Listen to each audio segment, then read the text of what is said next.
지난주에는 1절 말씀을 중심으로 해서 우리가 말씀을 상고해 보았죠. 오늘 계속해서 1절을 또 포함해서 11절까지 말씀을 함께 상고해 보도록 합니다. 1절 말씀에 보게 되면 지난주에 말씀을 드렸지만 지혜로운 아들 그리고 미련한 아들이 나오죠.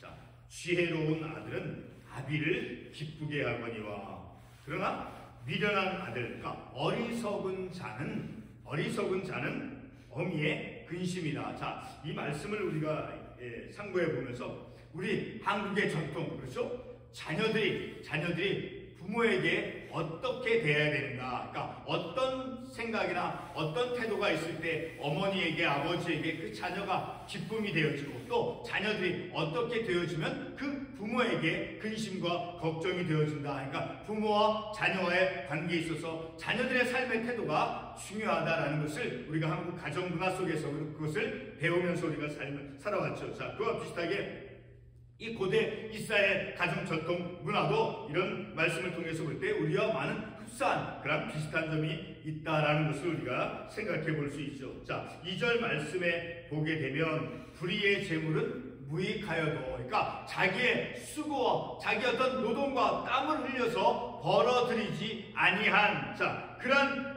불의의 재물은 사람에게 어떤 것이 많은 것이 주어진다 할지라도 자기가 정당하게 수고하고 노력하고 땀을 흘려서 그 대가로 내 수고한 대가로 정당한 내 수고의 대가로 벌어들인 그런 재물이 우리에게 유익하지 불의의 재물, 자, 우리가 어떤 노력이나 우리가 어떤 그런 수고나 그것을 들이지 않고 얻은 그런 재물은 그것이 우리에게 많이 주어진다 할지라도 그것은 무익하다라는 것을 이 말씀을 통해서 우리가 생각해 볼 수 있죠. 그러나 반대로 불의한 것과 반대로 공의는, 자, 의로움이죠. 자, 의로움은 죽음에서 건지는, 그러니까 의로운 자, 자, 하나님께서 의롭다 칭함을 우리가 받았을 때, 자, 그 의로움, 하나님께서 우리에게 칭해 주신 의로움으로 말미암아, 자, 우리가 하나님의 자녀가 되는 그런 하나님의 은혜를 우리가 누리는 것을 생각해 볼 때, 자, 불의하고 공의는 서로 대조적이 된다는 거예요. 불의한 것. 자, 그러나 공의로움은 그것이 우리의 삶에, 우리의 생명에 유익이 되어진다 하는 것을 우리가 이 말씀을 통해서 알 수 있죠. 자, 그래서 같은 잠언 11장 4절에서도 비슷한 내용의 말씀을 하고 있죠. 자, 우리 11장 4절 보게 되면 재물은 진노하시는 날에 무익하나 공의는 죽음에서 건지느니라. 자, 우리 이 말씀 좀 더 이렇게 이해해 보도록 하기 위해서 신약성경 누가복음 12장 20절 말씀을 한번 잠깐 찾아가 보겠습니다. 누가복음 12장 20절 말씀, 누가복음 12장 20절 말씀 같이 한번 읽어보겠습니다. 누가복음 12장 20절 말씀 한번 읽어보겠습니다.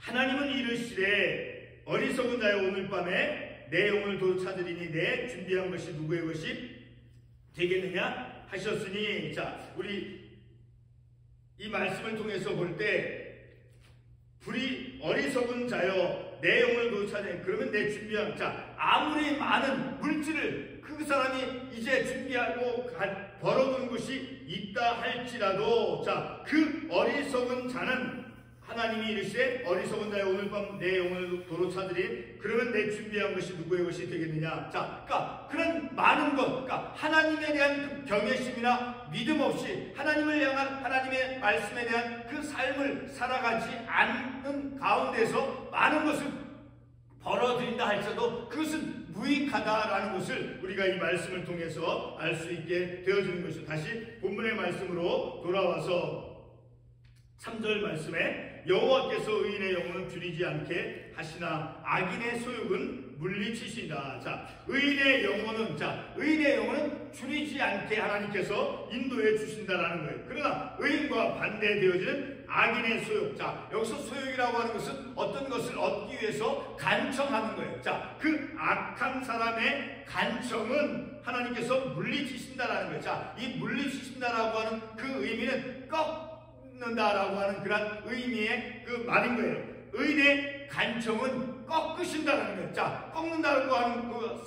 행위를 한번 상상해 보세요. 자, 꺾는다, 부러지는 것이죠. 간청, 악한 사람의 소욕은, 그러니까 악한 자가 어떤 그 불의한 의도를 가지고 간청하는 그것은 부러뜨린다라는 거예요. 그것을 하나님께서 막으신다라는 거예요. 4절 우리 이 말씀 이해해 보겠습니다. 시편 34편 9절 말씀도 한번 찾아가 보겠습니다. 시편 34편 9절에서 어떤 말씀을 하고 있는가? 시편 34편 9절 말씀. 시편 34편 9절 말씀.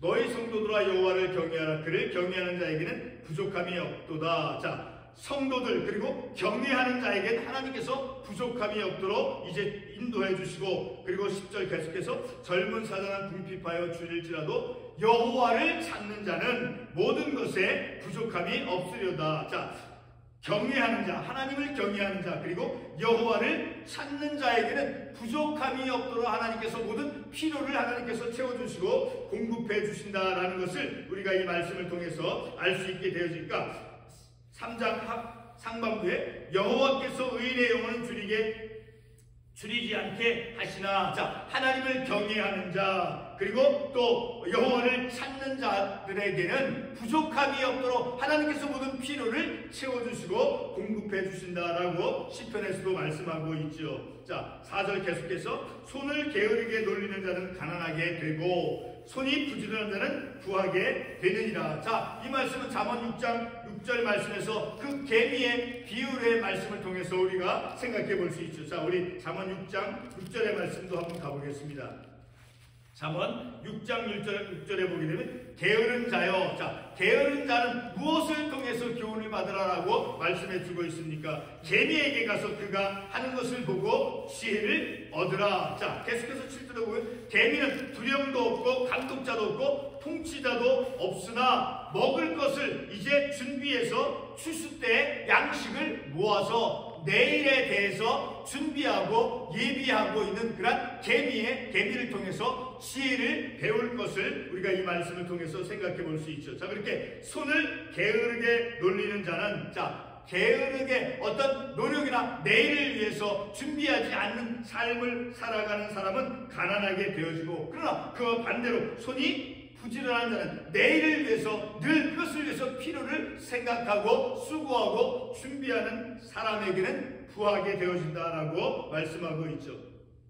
6절 말씀에 여름에 거두는 자는 지혜로운 아들이나 추수 때에 자는 자는 부끄러움을 끼치는 자들이라. 자, 어떤 것을 결실을 맺어야 되는 그런 때 어리석게 아무런 노력을 하지 않고 잠을 잔다라고 하는 것은 추수를 해야 되는데 어떤 것을 결실을 맺기 위해서 그것을 수고하고 노력을 해야 되는데 그렇게 잠을 자는 어리석다라고 말씀해 주고 있죠. 자, 6절 계속해서 보게 되면 의인의 머리에는 복이 임하나. 다시 말하면 의인의 머리에는 지혜가 주어진다라는 거예요. 의인의 머리에는 복이 임한다라고 하는 그 말씀은 바로 생각 가운데 하나님께서 지혜를 주신다라는 거예요. 의인에게는 지혜가 주어지고, 그러나 의인의 반대로서 악한 자, 악인의 입은 독을 머금었느니라. 자, 악한 자는 항상 불의한 것을 생각한다라는 거예요. 자, 그것을 우리가 잠언 6장 12절 말씀을 통해서 또 한번 이해해 볼 수 있어요. 자, 잠언 6장 12절 말씀에서 유사하게 말씀하고 있는데 6장 12절 말씀. 불량하고 악한 자는 구부러진 말을 하고 다니며, 자, 부패하고 타락한 말을 한다라는 거예요. 불량하고 악한 자는, 그리고 13절에도 보기에는 눈짓을 하며 발로 보이며 손가락질을 하며. 자, 이 말씀은 바로 이 악한 자는, 자, 눈짓하는 자는 바로 남을 해칠 궁리를 하며 그런 태도를 가진 사람을 말하는 거예요. 자, 악한 자, 눈짓하는 자, 이런 사람은 남을 해치기 위해서 어떤 궁리나 생각, 그것을 모색하는 그러한 사람을 가리키는 것이죠. 자, 그러한 사람의 입에는 항상 부패하고 불의한 말이 그 안에 담겨져 있다라는 거예요. 그러나 그와 반대로 의인의 입에는 바로 무엇이 주어진다라고 말씀하고 있습니다. 복이 주어진다라고 말씀하고 있죠. 바로 그것은 의인의 입에는 지혜가 주어진다라는 것을, 의인의 머리에는 지혜가 주어진다라고 말씀하고 있죠.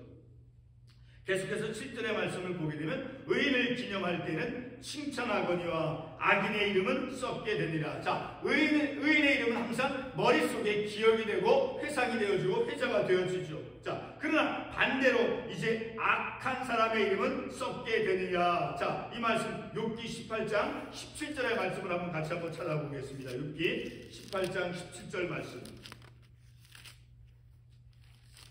욥기 18장 17절 말씀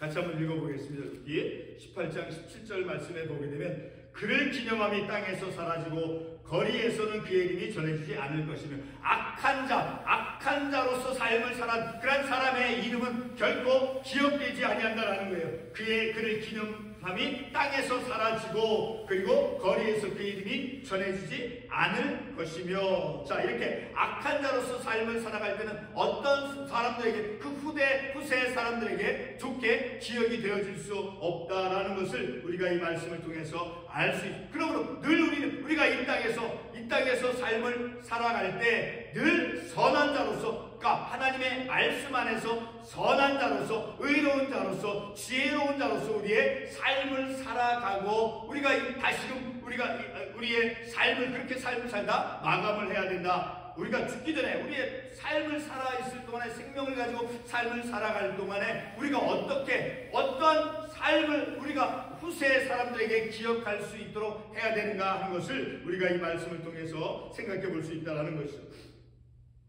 8절 말씀해 보면 마음이 지혜로운 자는 계명을 받거니와, 그렇죠. 마음이 지혜로운 자는 바로 뭐를 받는다라는 것을 계명, 그러니까 하나님의 말씀을 받고, 자, 그것을 거부하고 그것을 거절하지 않죠. 지혜로운 자는 하나님의 말씀을 듣고 그것을 기억하고 마음에 새겨서 그 말씀대로 삶을 살아가려고 하는 사람을 가리키는 것이죠. 그러나 입이 미련한 자는 멸망합니다. 자, 입이 미련한 자는 그런 계명을 받는 것을 거절하고 싫어하죠. 자, 계속해서 9절 말씀에 바른 길로 행하는 자는, 자, 이 바른 길로 행하는 자는 의로운 길로, 그러니까 성실한 자로서 의로운 길로 나아가는 사람은 그의 삶의 걸음이 평안하려니와, 그러나 굽은 길로 행하는 자는, 불의한 길로, 부패한 길로 나아가는 자는 드러나느니라. 그러니까 우리가 계속해서 2절부터 우리가 말씀을 보게 되면, 자, 서로 상반되는 대조적인 그런 악한 자와 의인 자, 지혜로운 자와 또 어리석은 자, 이렇게 대조적인 그런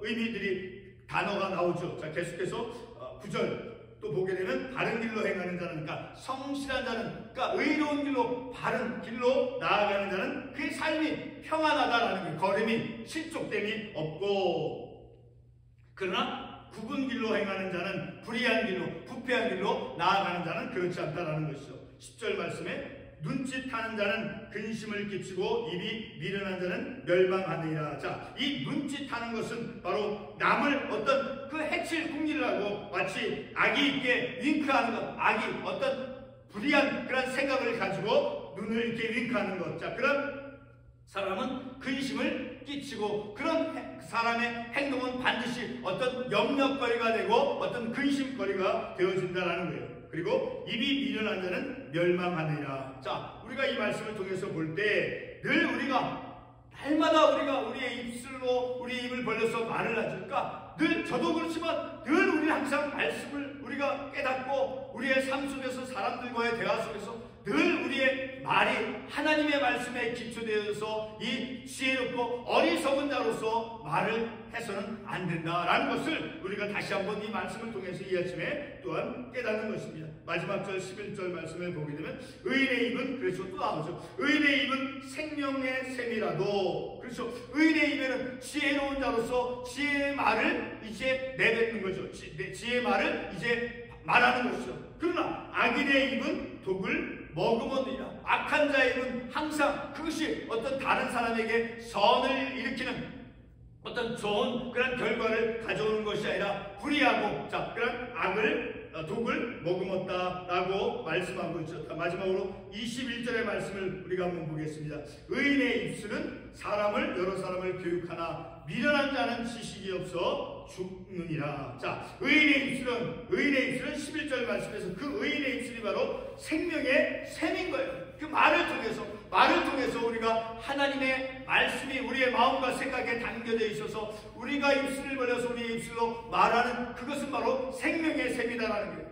그러니까 우리가 하는 말은 얼마나 그것이 중요하고 그것이 얼마나 큰 어떤 힘이 있는가 하는 것을 우리가 생각해 볼 수 있죠.